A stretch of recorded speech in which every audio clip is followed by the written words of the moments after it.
What's up, boys? Back in the ready room, me and Cole talking about new product launch. Super stoked about this one. Super excited. Going to go over installation instructions. We have kind of all three footprints. The Trijicon MRO footprint, what we reference as the EOTECH footprint. Picatinny, but it fits a number of different optics like the Vortex, SIG, those kind of patterns. And then we have the Aimpoint footprint that again we reference, but it'll fit a number of optics. I'm going to take a second to talk about the actual project. I'm more excited about this project than I think anything else we've done. Yeah, we were just talking about it, being super nervous and excited, even more so than the Hydra. Yeah, and I mean, for me, I know we were talking about the other day, this project means more because this was at direct request from you dudes. Like, Hydra went off crazy. I mean, the amount of end users are running that thing now at the level they're running them is humbling.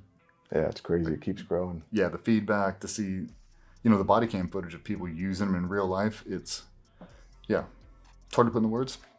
But this thing specifically, how many dudes on full-time teams, overseas, just,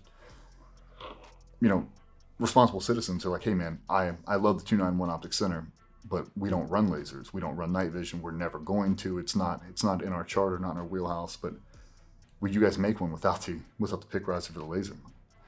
Where we finally got enough of those things and then direct requests from units, from departments, like this is what we want to go to. We got into the lab. Here we go.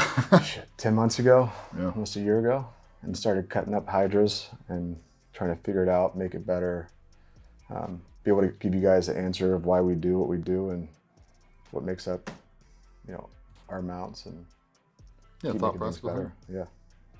I mean, overall, let's just talk about how cool this box is. Well, I mean, it took us a long time to just get to this box. Yeah. Custom dimensions, went through a lot of iterations on it.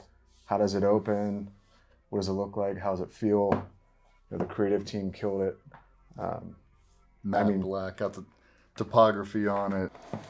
Yeah, man, just as we open this thing, kind of just go through it, kind of soup to nuts. The QR code on the top, for the guys who aren't tracking, open up your cell phone, open up the camera, hold it over, a little link will pop up, tap on it, it'll take you to the product in action, instruction guides, kind of everything you need to learn more about the optic you just selected. So try to make it easy. Again, went through a lot of iterations on just the instruction card, everything it includes, assembly instructions, then footprints that it fits at the bottom, as well as on the back side, basically a breakdown of every option and what the optic mounts have.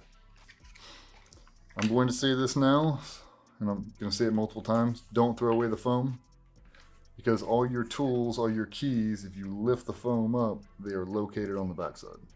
So everything you'll need for installation is already in the foam.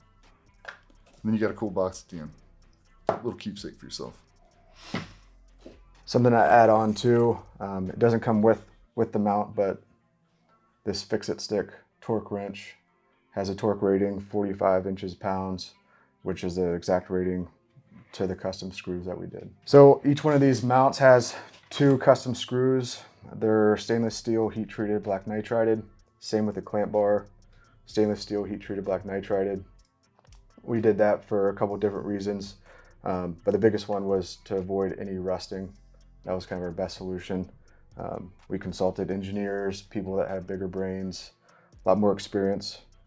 If you were going to build a mount, what kind of material would you use, why, how? We stuck with the 6061 aluminum body, but switched it up and moved to anodizing. On the body too, it has a torque rating laser engraved in there, just as a familiarization, so don't forget. Made it easy on the MRO footprints, Aimpoint footprints for the optic mounting, those pass-throughs. You get a little texture on the backside.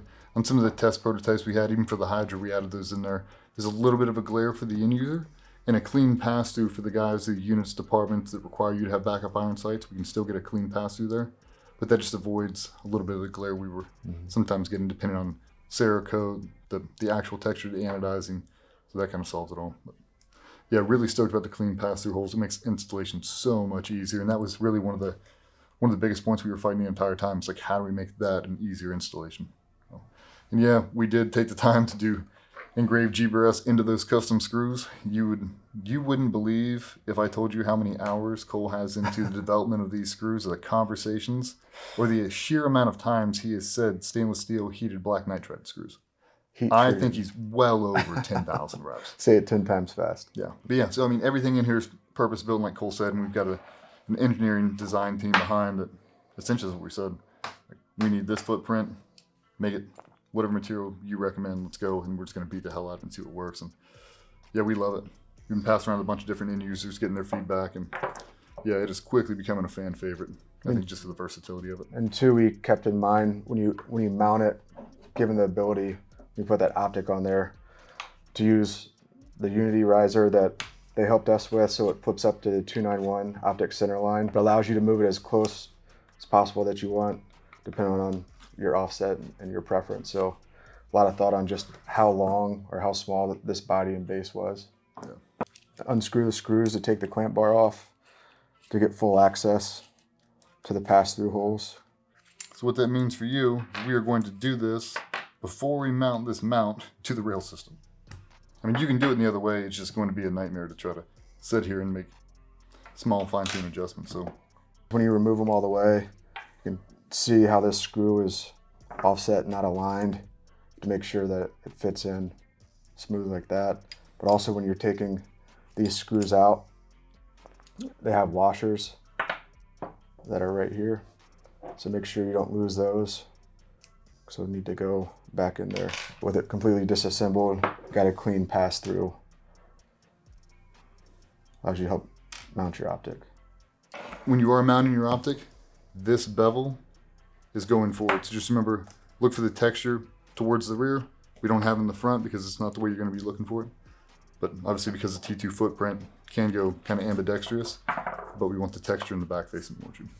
Yeah, clean little pass-throughs. It just makes that installation so much easier. I don't bury them all the way down when I'm getting them set. I get them started, and then I break them off. Just like how I was going to put on the lug nuts on a car. Just I'm going to break them out in that diamond formation. Top left, bottom right, all the way through. So when you're putting these back together, there's a top to the clamp bar and a bottom. The top is the shorter of the two little lips. So if you mix it up and it's not mating up correct, you have it upside down. So make sure. Or if you read GBRS Rev 1, just keep that vertical so you can read it, and then attach it. That'll be the short side too. Save your tools, don't throw them away. Hang on to the data card, just in case. Everything's same in the box, QR code, instruction manual. Optic mount. The only difference with the EOTECH footprints is you just have one tool that comes with it. So just one tool just for the screws. Again, highly recommend picking up a fix-it stick if you don't already have it for a torque limiter.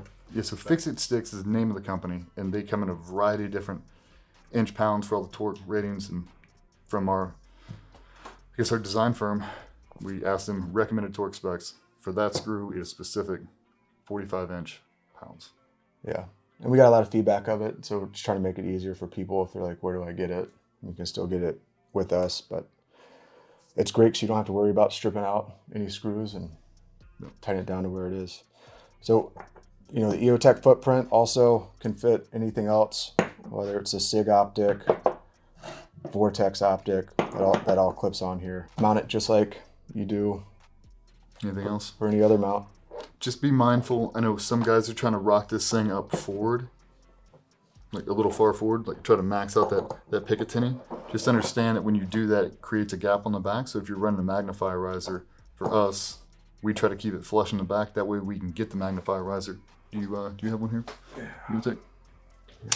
So we're trying to get ours as close as possible.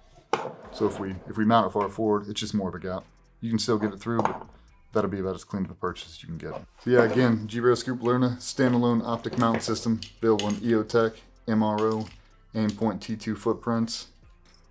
Obviously, we all know Vortex Optics and everybody else, Hollow Sun, a lot of them share the same similar footprints. So they don't have to be limited by 3 different manufacturers of optics, but the base plate is most commonly used, especially for the end user category. That's why we picked those specific ones. And then yeah, offering the magnifier riser combo. In addition, it seems like a lot of guys really need to be able to reach out and have that range. That 291 optic center solves a multitude of issues, especially I feel like the law enforcement community is really jammed up on it, and not a lot of people are trying to solve those issues. But guys that are doing gas mask hits, you know, hundreds of times a year. Guys that are cross-eye dominant that need a little bit more standoff to be able to roll over in the opposite eye line. That's really where I found the most benefit of it.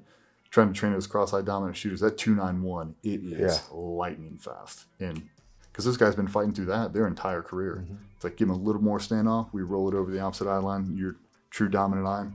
And that's been huge for those guys. But guys with neck issues and guys that just do a lot of CQB that have a lot of gear and stuff they're trying to, you know, get past through. There's not a real good way to get a shoulder pocket. You have det cord leads and everything else obstructing that area. And really for fast acquisition. Processing speed, I can keep that vertical spine. I can see everything that's going around. You can snap that optic up and really not have to move your head at all. Yeah, it's a way better heads-up display. It doesn't matter if you're a beginner shooter or super advanced. Like, the natural kind of eyesight and bringing that optic up to your eye line is game-changing in my opinion. And we were just out with the SWAT team the other day, and it was the first time they ever got to shoot it. And the very first thing they said, unsolicited, was, I don't have to move when I shoot my pistol. Like, same thing, they just made a transition to red dots. Like, I can just mount it up, my head doesn't have to dip down at all. That's the whole point. So I think that'll be a big question. Like, how far should I move it up, mount it back? I've seen it multiple different ways. Again, our thoughts are to give enough room to get that as close as possible. And really not, yeah, I mean, for me, I'm kind of the same school. Like, I don't really want this thing extending past the charging handle, in my opinion. I like having that freedom of movement to be able to rack this. Charging handle, deal with malfunctions, whatever you want to do. That's ultimately where I like to put it. I've seen guys that try to slide it up. The issue that we find is we have to remove these things quite a bit. Now we've got to pull off the optic, and now you got to reconfirm. I know it should be close, but talk to anybody who's been doing it for a while. They always take some sort of adjustment after you remove the optic. The torque limiting wrench made by Fix-It sticks. You'll be able to tighten it down, and you'll be able to hear it click. 45 inch-pounds, and she's ready to go. Yep. Yeah, super excited about the project. Really, truly appreciate the end user feedback and really driving demand for this product. I mean, sometimes you get stuck in your own world and you don't realize the issues that everybody else is dealing with until you say it. Yeah, really stoked about the project. Really grateful for the team here to bring it to fruition. Hope you guys enjoy it. Yeah, man. See you guys on the range. We'll talk soon. Thanks.